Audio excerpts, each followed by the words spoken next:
Okay. Let me get my life together. What's up, guys? What is going on with you? Welcome to today's video. If you are new here, go ahead and hit the subscribe button.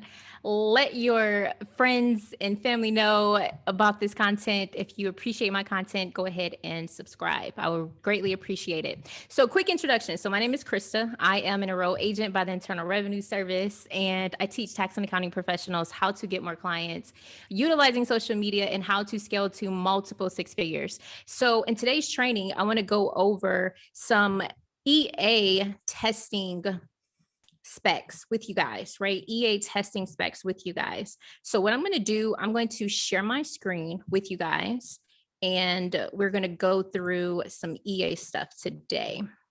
All right. Okay, so what you're looking at right now is the track changes, the special enrollment examination testing points, right? So you can find this at Prometric.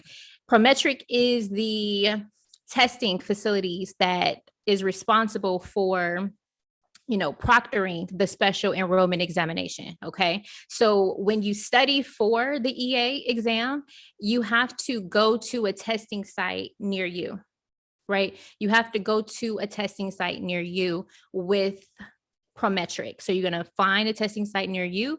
Normally, if you stay in a metro area, the testing sites are going to be really close, right? Most testing sites are going to be maybe a few miles away from you. Depending on where you live at, I have had some students tell me that they had to travel a few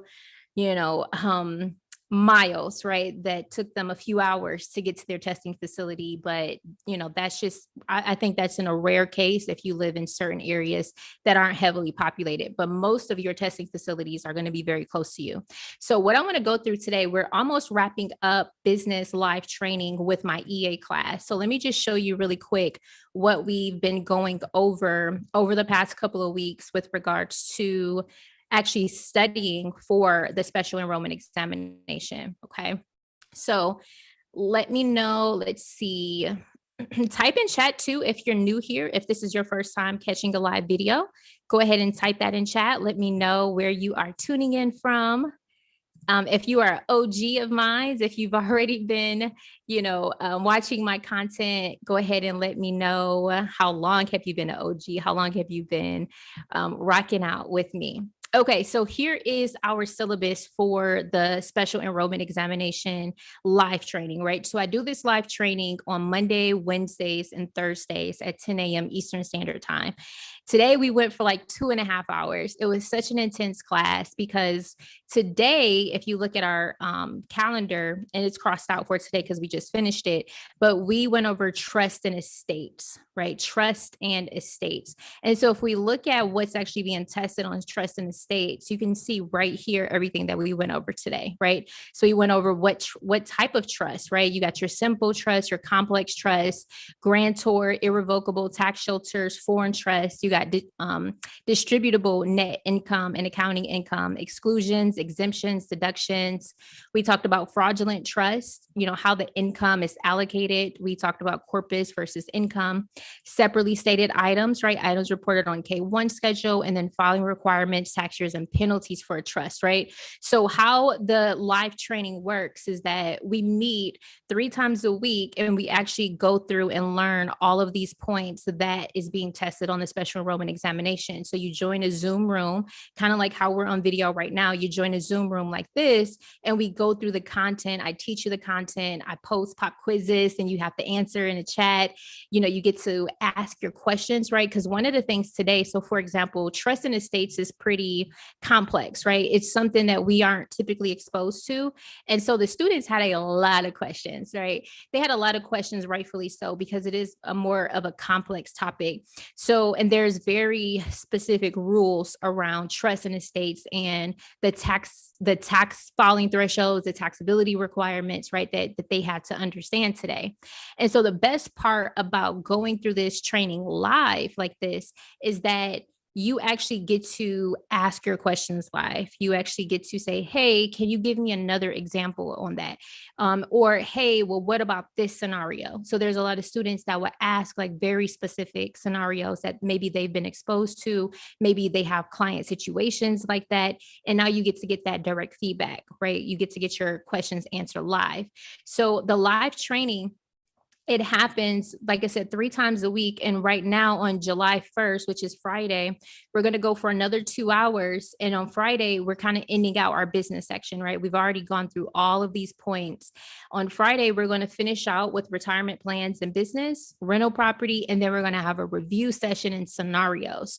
So what that means is not only are we going to review all what is going to be tested on here, but I'm going to be giving them dozens of scenarios to answer. And so what does a scenario look like? So a scenario is, me asking you that, okay, you have a client that wants to start their business, they're a barber, and they project that they're going to make $75,000 over the next 12 to 18 months.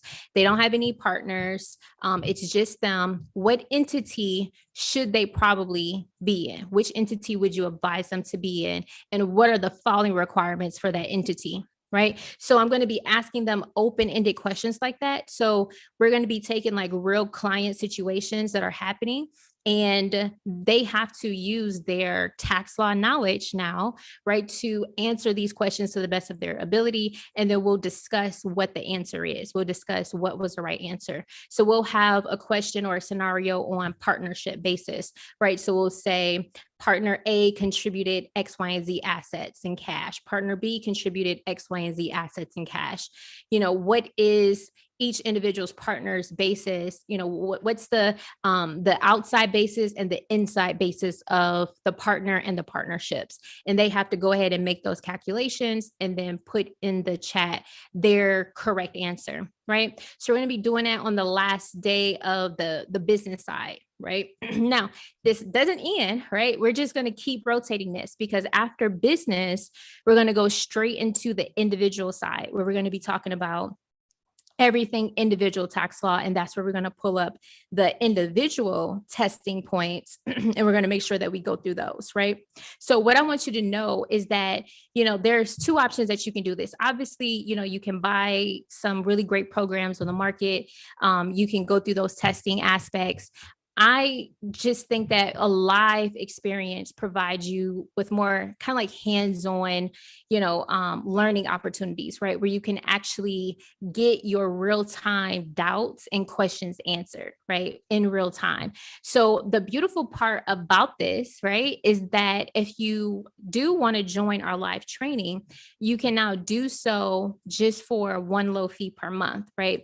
And so if you go to Certifiable website, you can click on Get Access to all courses up here. And it's going to take you to our all access pass listings right here. And so if you want live training, if you want to join our live classes, especially if you're now, there's a lot of you that are studying for the individual portion, and then we're going to go to the representation portion, and then we're going to go right back to business, right? So don't worry, you didn't miss anything, right? You can still have an opportunity to join.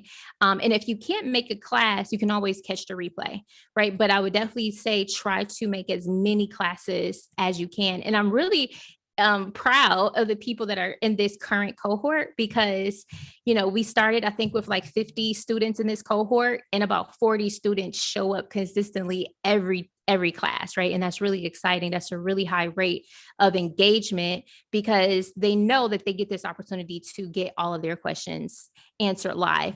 So when you do the $97 per month option, you can cancel anytime, but you'll get access to the live training. And then you'll also get access to all of the courses on Certifiable. There's over 50 courses on Certifiable. So all these courses you're going to get access to. Like, we can go pages and pages of courses that you'll get access to when you join the $97 option.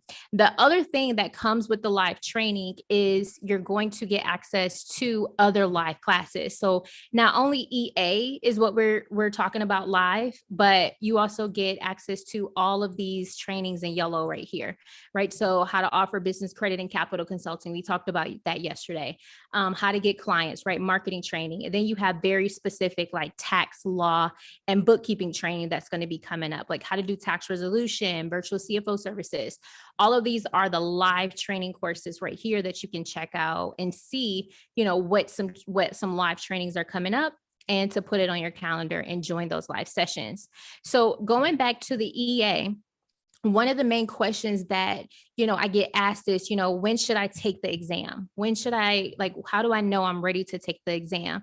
And one of the things that I tell my clients is that you should be able to pull up this document right here, that all of the points that they're going to test you on, and you should be able to go down this list and say exactly what it is, right? You should be able to communicate what these points are to your children or to your spouse or to someone who doesn't know tax law.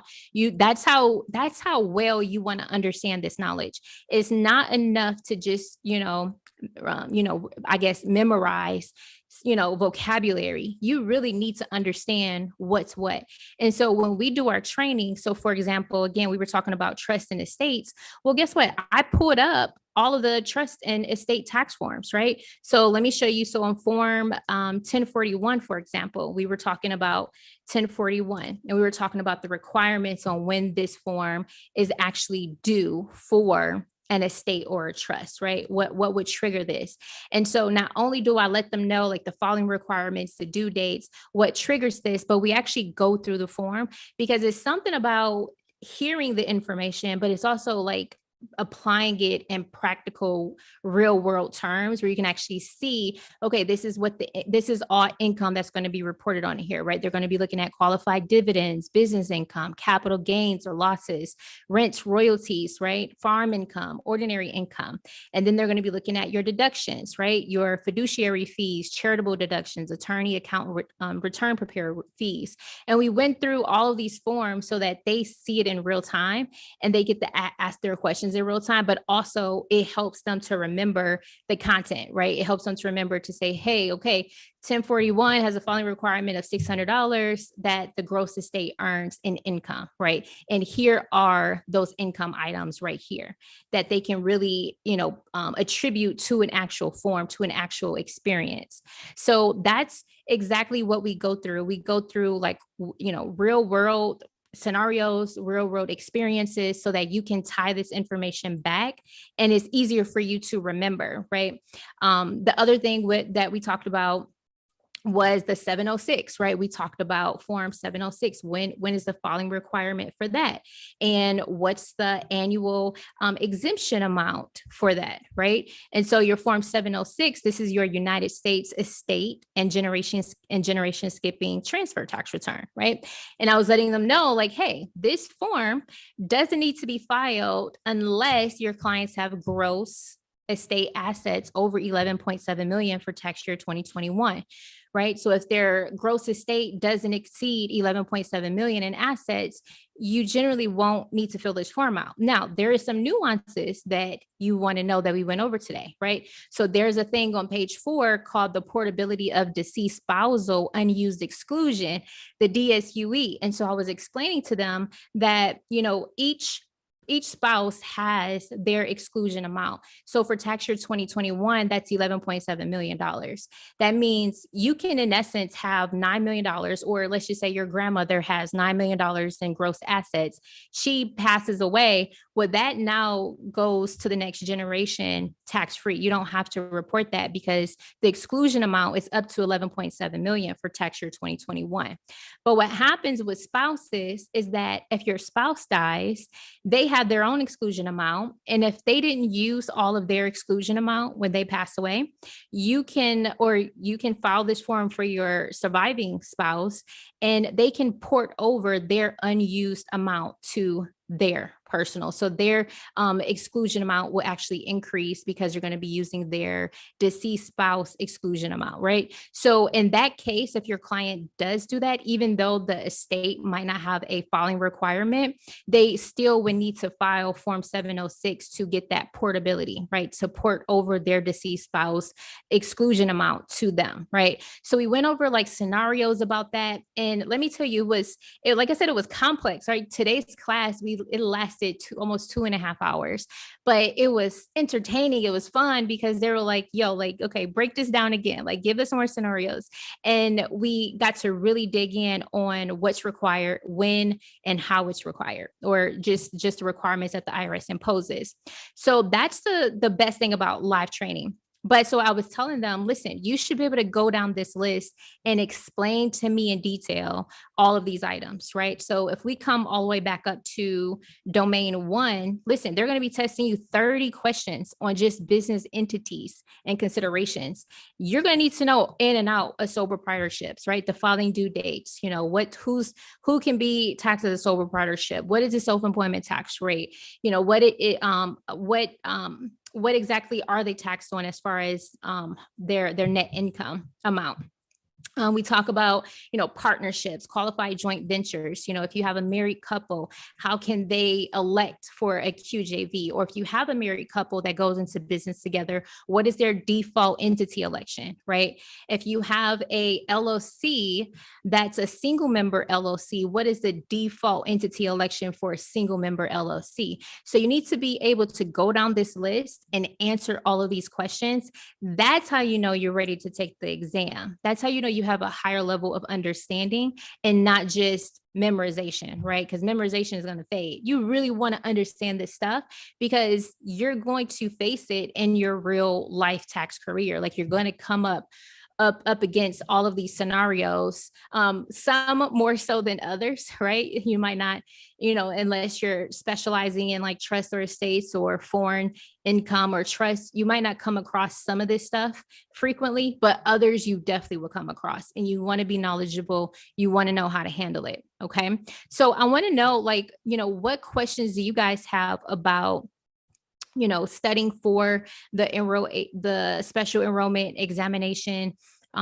When are you testing for it? Like, what are your goals this year to actually become enrolled by the Internal Revenue Service? I want to know like what questions you guys have, because I want to start doing more specific content around EA so that I can help you guys get there faster, right? So we'll do a lot of free training for you guys to help you study for the exam, but also help reinforce your knowledge, right? So, like what type of free training do you want to see from me? Do you want to see scenarios? Do you want me to actually go through some of those content pieces and teach you live some of this stuff? I want to know, what what you guys are going through. So Abraham says, is this the part 2 exam or part 1? So this is C number 2, the special enrollment examination number 2 is the business. C number 1 is individual tax law, and then C3 is representation. TJ says, I just bought the course today. Will I be able to go back and watch the other trainings? Absolutely. So all of the replays are already added to the course. So you just, we just got through, or we're about to finish business. And so you can watch all of the business replays, and then we're about to go into individual. So you can join all of the live sessions for that. You also can watch the existing individual videos that are on there. But I definitely would highly recommend joining as many live sessions as possible, So if you're catching this in a replay, because I don't see any questions or points coming up now, but if you're catching this in a replay, go ahead and type in chat, like what type of EA training you guys want live on YouTube. And I'll make sure that we do that for you guys, right? Ange says going through the actual forms for businesses. Okay, Ange, I love that. I would do that. I got you on that. Going through the actual forms for businesses. Absolutely. And that's exactly what we did with the EA. So I love the EA because listen, you have to go through all this stuff, right? Like, it's one thing to know about special allocations for a partnership, but when you actually see it, come up and you actually can hear scenarios, it's a whole nother thing. Or when you see and understand separately stated items, it's one thing to read about separately stated items, but it's another thing to actually see it on the K1 for the 1065. So absolutely, I think that's a really great idea. So I'll put that on my calendar to actually go through some real business forms with you guys live on YouTube for free content. All right, guys. So that's that for this quick pop in, this quick lesson. Definitely download the C testing points and keep this by your desk. Like honestly, keep reminding yourself what they're testing you on and keep going back to it to see if you can recall this information off the top of your head. Like I said, that's how you know you really truly understand the content. So print all three sections out, and before you go test, go through that list and make sure that you understand. In fact, what you can also do is have, a friend, a spouse, or, your child actually quiz you like that. Like they'll just say sole proprietor, and you need to boom, rapid fire. What's a sole proprietor? What's the filing due date? Who qualifies for a sole proprietor, right? Then they'll call off partnerships. Boom, what's a partnership? What's the filing due date? Who qualifies for a partnership? Who can be a partner in a partnership? Who can't be a partner in a partnership, right? You need to know all of this. All of this is going to be tested on the special enrollment examination. All right, guys. Well, have a beautiful rest of the day, and I will